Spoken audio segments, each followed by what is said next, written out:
tal? Esto es lo que escribí esta semana para el sitio de Oscar Mario Betete. Esta es la narrativa económica.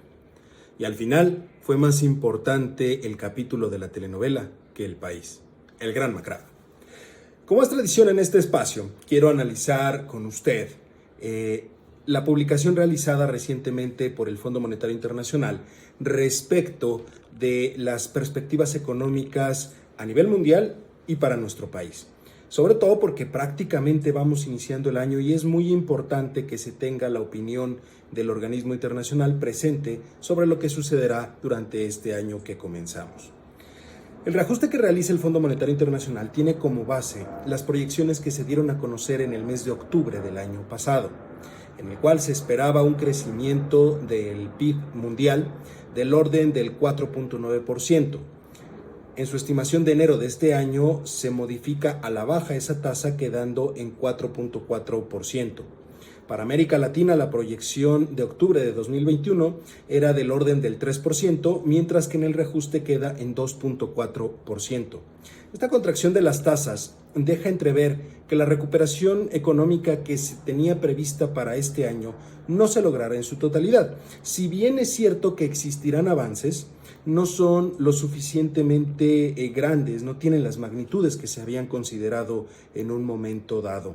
Por lo que, de acuerdo con el propio organismo, hay algunos países, como es el caso de México y Sudáfrica, que no lograrán recuperarse económicamente hablando de la pandemia. Dado lo anterior, las proyecciones que se dan para este año no son nada amigables.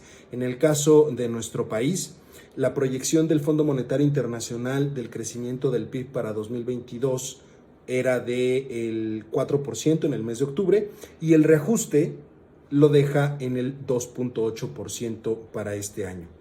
Como puede observar, la contracción que manejan para nuestro país es mucho más grande, la magnitud es mayor en la baja que lo que se espera, por ejemplo, para América Latina y el resto del mundo. El motivo de este reajuste tiene un sentido tanto interno como externo. En este último, en el externo, destaca la presión inflacionaria que persiste a nivel internacional, por supuesto, pero también la caída en la dinámica económica de las dos grandes potencias internacionales, Estados Unidos y China. Países que en su conjunto, las economías de ambos países en su conjunto, aportan prácticamente el 50% de la tasa de crecimiento mundial. Sobre el detalle en específico de qué es lo que sucede en la economía mexicana, llama la atención que para el Fondo Monetario Internacional, uno de los motivos principales por los cuales nuestra economía no crecerá al ritmo que se tenía previsto es justamente porque existe una menor demanda externa.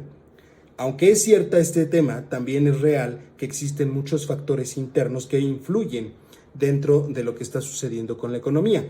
Para empezar, tenemos, por supuesto, las presiones inflacionarias, pero también la debilidad del mercado interno. Esa debilidad que es producto justamente de un estancamiento que hemos visto en los últimos meses del mercado laboral en nuestro país y que también será consecuencia de las expectativas de las políticas que implemente el Banco Central en el área monetaria para poder controlar la inflación que estamos viviendo en este momento. A lo largo de los siguientes meses, el Banco Central tendrá que establecer ciertas políticas que, en resumen, estarán enfocadas prácticamente a un alza en las tasas de interés y eso llevará a su consecuente caída en la liquidez del mercado mexicano, una caída en la liquidez dentro de la economía mexicana que finalmente terminará afectando de manera directa a los niveles de consumo y crédito que tenemos dentro de nuestro país. Por lo tanto, habrá una contracción. Si unimos todos estos factores, lo que tenemos es una tormenta perfecta al interior del país que se va a combinar con el tsunami que viene del exterior. Es decir, todas aquellas situaciones que en un momento dado podrían paralizar y provocar que la dinámica económica caiga. Los indicadores macroeconómicos seguramente empezarán a moverse y para muestra basta observar lo que sucedió el día de ayer con la decisión de política monetaria que anunció la Fed.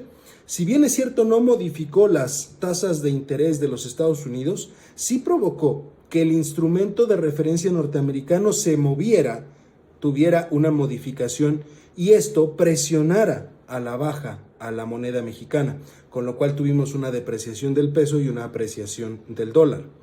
Es decir, con cualquier situación que se pueda dar ahorita en el exterior, se verá reflejada de manera importante al interior de la economía nacional. Mientras el actual gobierno no decida que estos temas realmente son importantes y se les debe de prestar atención, me temo mucho que los pronósticos para los siguientes meses no van a ser nada agradables. En realidad, lo positivo que pueda tener el año se va a acabar en la medida en la que se continúe dando atención a otros temas que no son tan prioritarios. Del titular del Poder Ejecutivo no me extraña que no le interesen esos temas, pero ¿qué es lo que pasa con el titular de la Hacienda Pública? ¿Qué dice al respecto? Pues nadie lo sabe, porque en realidad ni siquiera sabemos dónde está. Y por vía de mientras, el centro de la discusión está en un testamento político y quiénes serán los candidatos para las diferentes gubernaturas que se están jugando este año.